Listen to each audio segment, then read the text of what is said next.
Hello, and welcome to episode 47 of Design Curious Podcast. I'm your host and mentor, Rebecca Ward. Today on the podcast, we're talking about Pinterest, a very valuable and useful tool, as well as search engine, all the ins and outs of that with Vanessa Cooper. So before I tell you a little more about Vanessa, let me remind you that I have some free downloads for you might want to grab in the show note links. It's called The 3 Things I Wish I'd Known Before I Started My Career in Interior Design, as well as the Roadmap to Interior Design. So you're going to grab both of those because that will also give you some great information, but put you on the email list so you receive in your inbox every week the podcast, as well as great information that I like to share with the listeners and any special updates or offerings that I might have going on at that time. So go ahead and grab those. Now let me tell you a little bit about Vanessa. Vanessa Cooper is a Pinterest marketing expert and content creator providing Pinterest marketing services, copywriting services, and graphic design services to small and large business owners. She is a wife, mother, and crazy plant lady described as a Fruit Loop in a bowl of Cheerios. Locally recognized as one of the best social media marketing agencies, she uses her Pinterest marketing skills, creative thinking, and powerful words to capture the attention of your target audience and grow your business. If you want your business to thrive on Pinterest with stellar Pinterest marketing management or an entertaining yet informative blog filled with capturing content that keeps your audience wanting more, then Vanessa is the right person to help your business thrive. So without further ado, let's talk with Vanessa. You're now listening to Design Curious, a place where you, creative one, are here to learn about what it really is like to be an interior designer. And I'm your host and mentor, Rebecca Ward. If you're worried about how to succeed in a creative career, if you're ready to learn your next steps to become an interior designer, and if you want the satisfaction of doing something you love every day, you are in the right place. Grab a coffee, a notebook, and let's dig into today's episode. Hi, Vanessa. Welcome to Design Curious Podcast. Hey, thank you. I'm glad to be here. Yeah. So this is great having you on. I know your specialty is Pinterest and the tool that it can be for the interior design industry and creatives in general. But before we get into that, tell me how you got into doing this for a business. So during the pandemic, I was working a job in a restoration company and I had to homeschool my son, and it was a really huge struggle and I really wanted to work from home. So I started asking around, like, does anybody need help with anything? And I had a lady who told me I need help with my Pinterest. And I had taken some blogging courses years before because I wanted to start a blog. That never happened. Yeah. And well, it did eventually. I told her, hey, I learned a little bit of Pinterest during that course. I can help. So I did. I took over her Pinterest account and realized that I was actually good at it. And I was growing her account with a little bit of knowledge I had. And so I saw a demand for it. I saw that a lot of people were clueless about how to grow on Pinterest, and just slowly, it just kind of blew up, honestly. And I started getting more clients and helping more businesses grow. So it's been a journey. You know, I was able to quit my job and stay at home and work full-time doing this. And it's been a blessing. Great. Yeah. But yeah, Pinterest is a big part of my life. Okay. So did you personally do a lot of Pinterest before you got into it as a business? Yeah. So, I'm a mom and I've used Pinterest for everything, whether it's planning out recipes, whether it's getting like the home decoration inspiration. I use that on Pinterest, planning out birthday parties. I just planned my husband's 50th birthday party recently using Pinterest. So I've been using it for years. I absolutely love the platform, and honestly had never thought about it for business till, I really just kind of got into it. So it's a great platform. I love it. So your business caters to creatives, is that right? Like you kind of work mostly with creative types to help them with their business? So I know this is like a business no, but I never actually niche down. So I have a wide range of clients. I have worked with bloggers. I have worked with spiritual coaches. I have worked with big brand businesses, e-commerce businesses. that are also in retail and in stores and are, selling online. So I work with a wide variety, small and large businesses, and I've worked with artists as well. I mean, it's really ranged and it's worked out for me.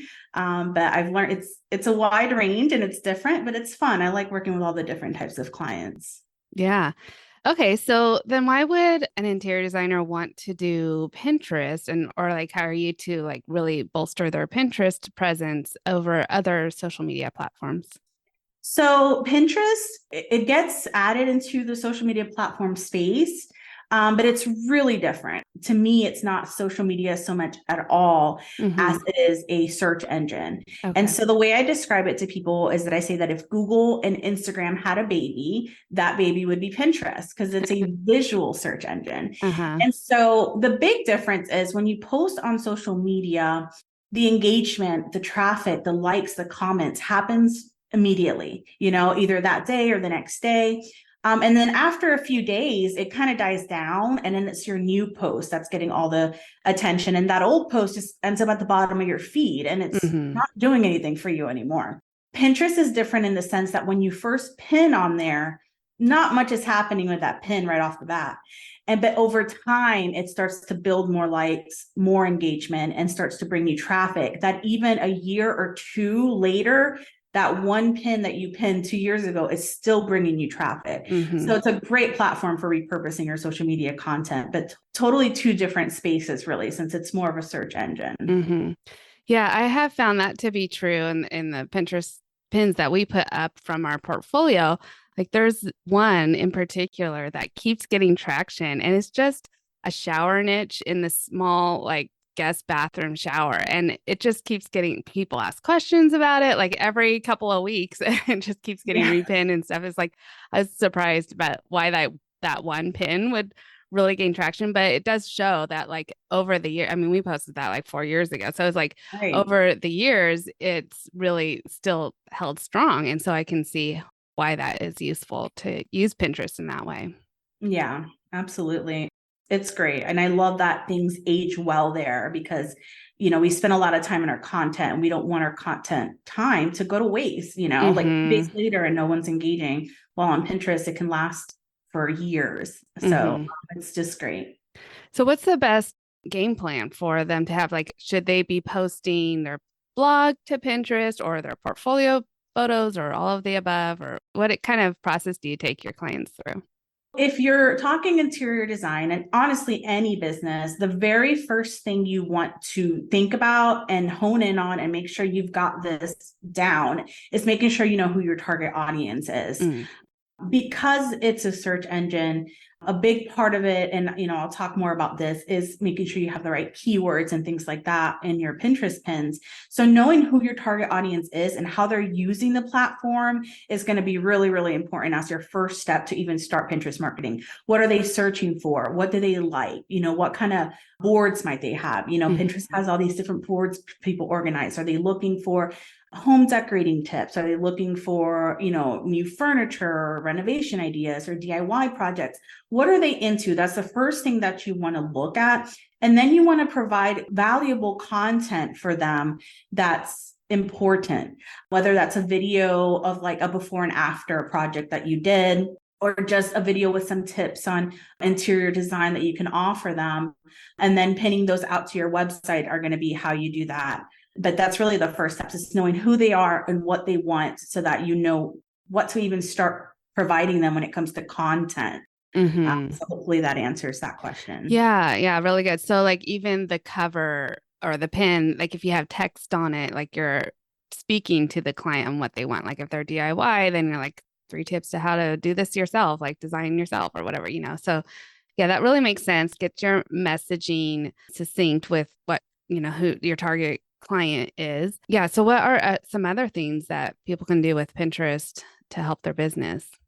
Besides knowing who your target audience is and then, curating your content to provide that value for them, you want to make sure that you have a space to send them to. So I always highly recommend a blog for growing any business, honestly. Specifically with interior design, you're going to have, let's say, a pin that's maybe a video pin that maybe shows like a little clip of before and after. You can have static pins where it's just like maybe a photo with, like you said, like the text overlay that says, 3 home decorating tips. And you're going to want these pins to go to a blog or a platform that's got a little bit more information. Okay. Obviously, your website's a great place to send them to where they can, Right. learn more about you. But having a blog, if you don't already have one, I really always push this for so many clients, big and small. Some of my big e-commerce businesses that don't have blogs, I'm like, you should have a blog, because what it does is it provides that more information, not just like a video like you would on a social media post. They have the information and that's it, but it sends them to your website. And then having that information, providing that value and that content is how you build trust in this online world. And so it kind of helps you come off as the expert in that niche, and it helps them build that trust with you and learn more from you. Not just for that, but Pinterest loves fresh content. So if you just have a website for your interior design business and you have all the services you offer, but no new pages, like new blog pages are showing up in that website, and it's just the same landing page over and over again. Pinterest does not like that. To really grow on Pinterest, you want to have fresh links. And so having that blog gives you new blog posts every so often where you can pin to those fresh blog posts. And that makes Pinterest happy. That's really how you're going to grow, because you're giving them new information. They don't want you to spam the same information over and over again in that platform. So hopefully that answered your question. Yeah, it does. Real good. So yeah, and you touched on how important blogging is. And I know like there's conversations, over the last few years. I think that people come back around to blogging as being relevant, because when social media started happening, it's all about images. And then, people are like, is blogging dead? Should we still be doing it? But that does, you brought up a good point that it keeps your website fresh, and you're providing additional content that once people go to that pin, that they can then get more information from you. Yeah, absolutely. And it isn't just to grow on Pinterest, but if you have that blog on your website, giving that information, you're going to be attracting people on Google as well, because Google also loves blogs and content and information. So it's kind of like a good 2-in-1 on how to get growth for your business, having a blog. And, some people might be intimidated by a blog or might not have time for a blog right now. Like they just have their social media. Another way that they can grow their business using Pinterest is to actually pin to their social media posts. So let's say you publish a new Instagram post, you can take that Instagram link to that post and pin to it. Or if you posted a Facebook post, you can pin to that post. Those are still fresh links, those new posts. So while you're working on getting a blog, or you don't have one yet, but you still want to grow your business, you can pin out to your social media profile posts, and those are still considered fresh links. So it's another way to kind of get your audience seeing new content on Pinterest. That way you can grow. Okay. So if a young designer or new designer is starting out in their business and they might not have like a huge portfolio, then a blog might be a good way to also promote some content, I would think, like maybe some stock photos or something. What would you recommend there? Well, yes, they can do, specifically for Pinterest marketing, a good way to, like a good blog post idea would be maybe 3 tips on how to brighten up your room, something like that, and just in that, since they don't have a portfolio before and after, but just in that, giving those 3 little tips of ideas of simple things that somebody who's not an interior design expert wouldn't even think about, is a good way to really get them to think, wow, she knows what she's doing. This is great. Having blogs like that, where it's giving them some information, some of your expertise, but just a little bit, to teach them something, but not necessarily do all the work for them, is a great way to kind of get people in there, where you don't need to have a big portfolio. You just need to have a little bit of knowledge, more knowledge than what they have, to where you're giving them something new and fresh, to help them out. And it really sets you up as an expert in your niche when, you might not have that many clients and you're just starting off. Yeah, it gives you credibility. How would Pinterest be helpful if like a designer is looking to work with clients locally? How can developing your Pinterest presence help with that? So this is where Pinterest SEO or search engine optimization really comes into play for any business, whether you have a local audience or not. What I said right off the bat, making sure you know who your target audience is going to be important here, because you have to think about what they will be searching for in order to find you on Pinterest. So if you have a local audience, you have to really make sure that you're incorporating local words, local keywords. And what I mean by that is, let's say you're an interior designer in Montana. You're going to want to do blog posts or at least pins that specifically say 3 tips to decorating your bathroom in Montana and adding that keyword to it, or 3 ways to brighten up your Montana home, but specifically adding those keywords, or specifically to the city that you're in. Adding keywords related to either your local city or your state is going to be really, really important. So if you can't, because I know you can do like interior design, you can do it, virtually a little bit, but if you're just, your audience is local, coming up with content that's local as well is going to help. So you have to think about what you're blogging about, things that people who might be interested in getting interior design done in your area is interested in. So whether it's, I don't know, anything related to your local area that you can incorporate with interior design to target your local audience is going to be important. And on Pinterest, when you come up with those keywords, like those specific keywords that you need to add to target your local audience, adding them in the title and the description and the text overlay of your pins is going to be important in order to target them. But definitely it's going to be a bigger deal to mention your location in order to really find your target audience locally on Pinterest. Okay.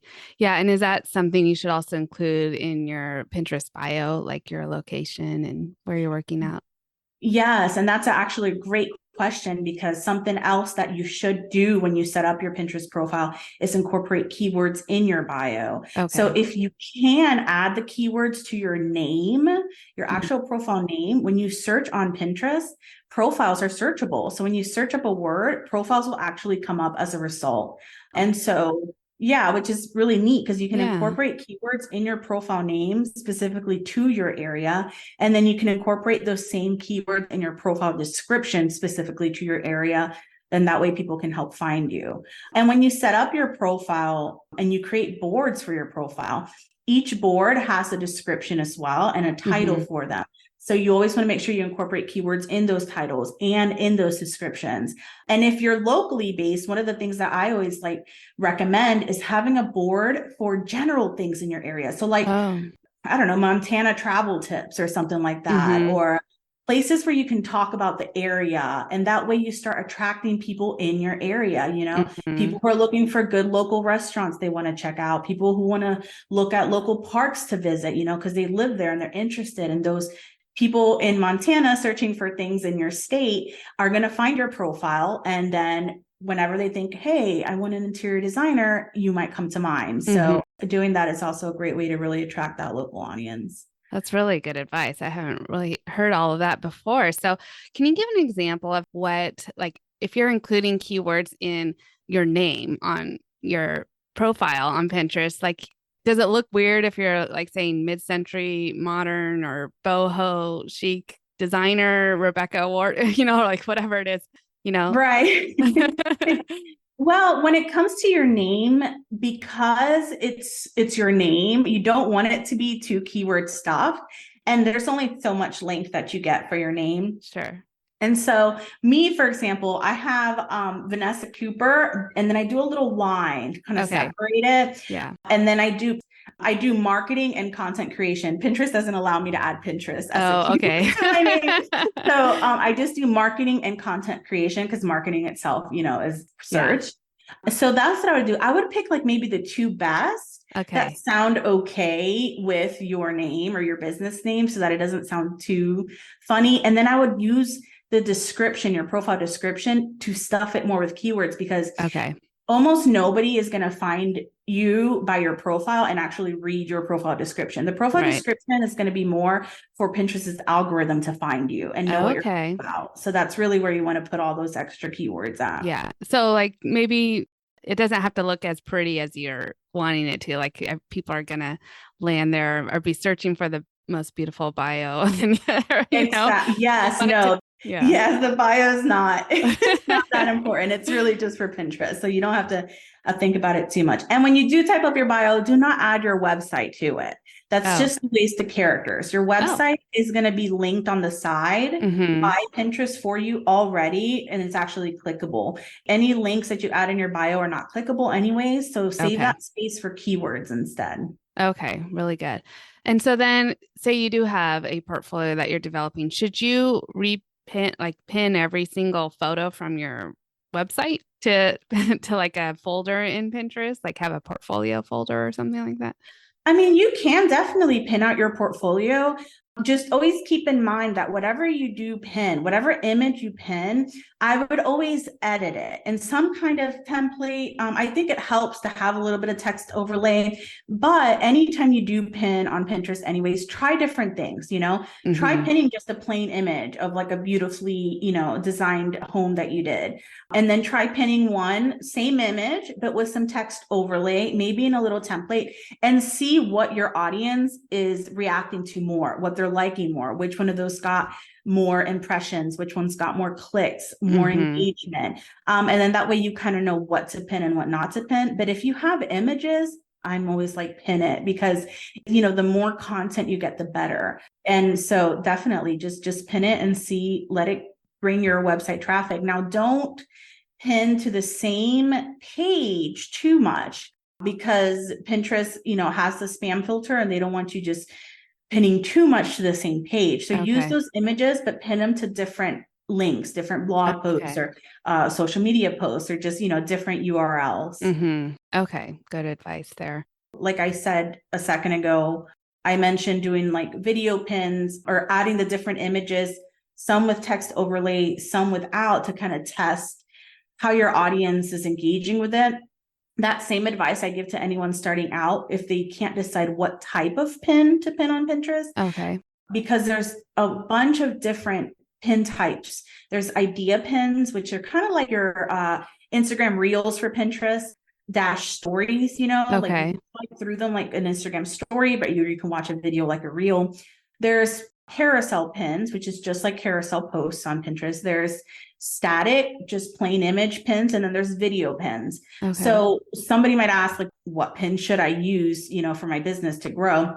When you're starting off, do a little bit of everything. And do the same thing. Test it out. Check out the Pinterest analytics, which you'll see in your profile when you have a Pinterest business account. See what's your top pin. Is it an idea pin? Is it a static pin? Is it a video pin? And then you give it a couple months, because it takes some time for Pinterest to really find it. And then see what's performing the best, and then do more of those. So if more people are reacting to your idea pins, do more of those. More people are, finding your website and you're getting traffic from those static pins, do more of those. And that really helps boost your growth, because you're giving your audience what they want to see, and what they're engaging with. Yeah, that's really good. And to that point, I was wondering, like, there's a business profile, then there's a personal profile on Pinterest, right? Is there also a creator profile, or is that just in Instagram? That's a good question. No, it's just a personal profile and a business profile. As far as I know, there's no creator profile.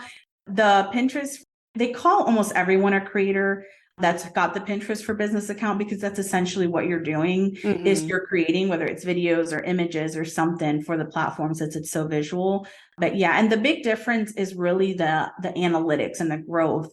In a personal profile, you're not going to have that. You're just going to have a regular profile to pin those recipes and those home decor ideas and stuff like that. While in the Pinterest business profile, it's going to be all the analytics. You're going to be able to see your growth, and you're going to be able to see what is working and what isn't working for your profile.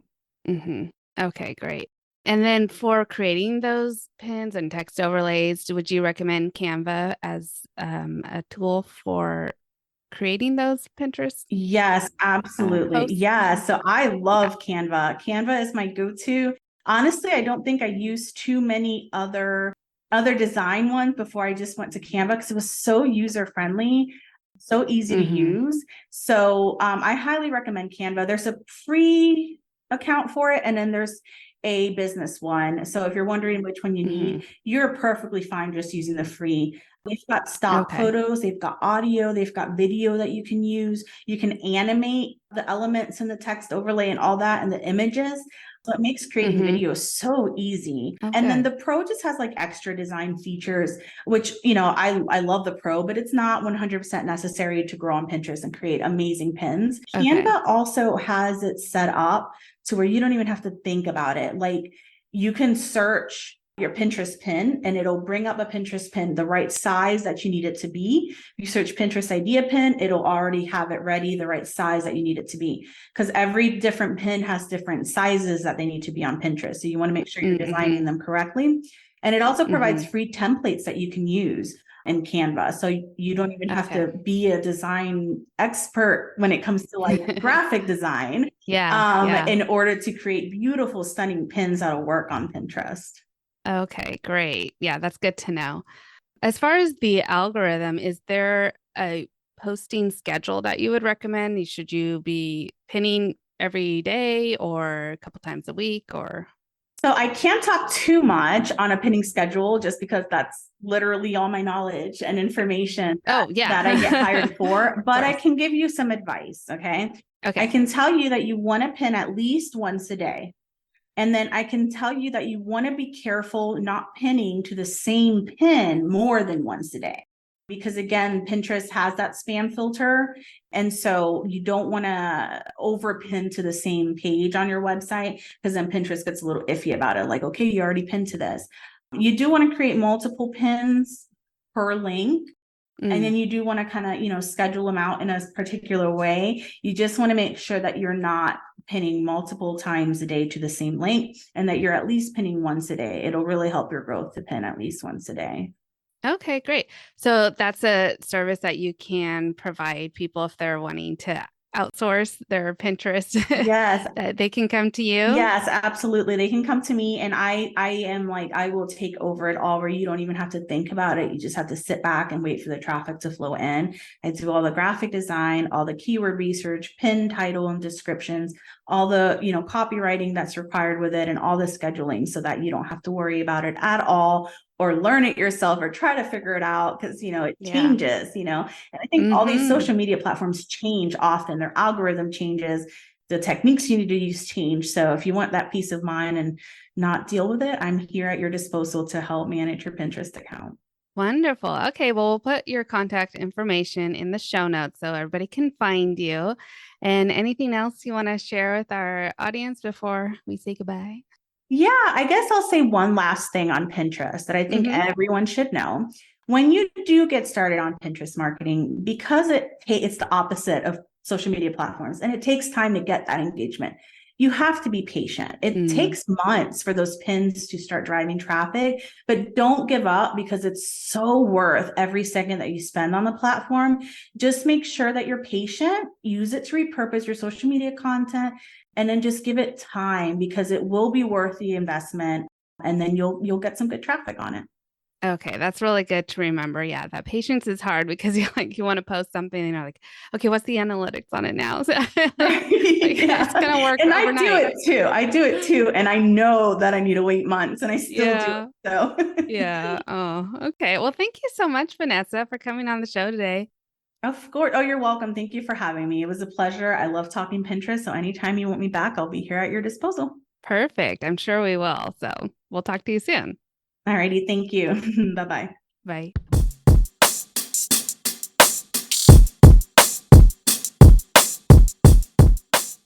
So obviously Pinterest is really powerful search engine as well as tool for promoting your business. And you're definitely going to want to check out Vanessa's offering and take advantage of her services to promote your business. And like I said, another way that I really like to use Pinterest in my business is to use it as a board to curate ideas and styles for my client. We use Pinterest a lot in a lot of different ways through the design process. And so you can't get around it. You definitely need to embrace it, but you also really need an expert to help show you how to use it because it's really a whole beast unto itself. So go check out Vanessa's information in the show notes, and you can find all the links there. And don't forget that if you're looking to get into the career of interior design, then you will want to join my design mentor.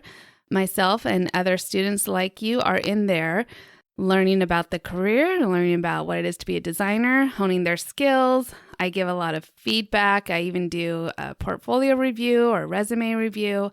A lot of great things. And then there's also that business starter kit in there. If you're looking to start your own business and want to make sure you don't miss any of the steps along the way, this is a great package for you.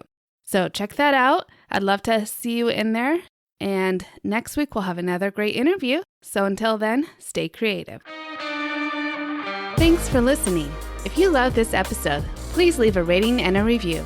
This helps me reach other curious creatives like you. If you have a topic request or would like to contact me, simply head over to my website, rwarddesign.com, or email me at podcast@rwarddesign.com.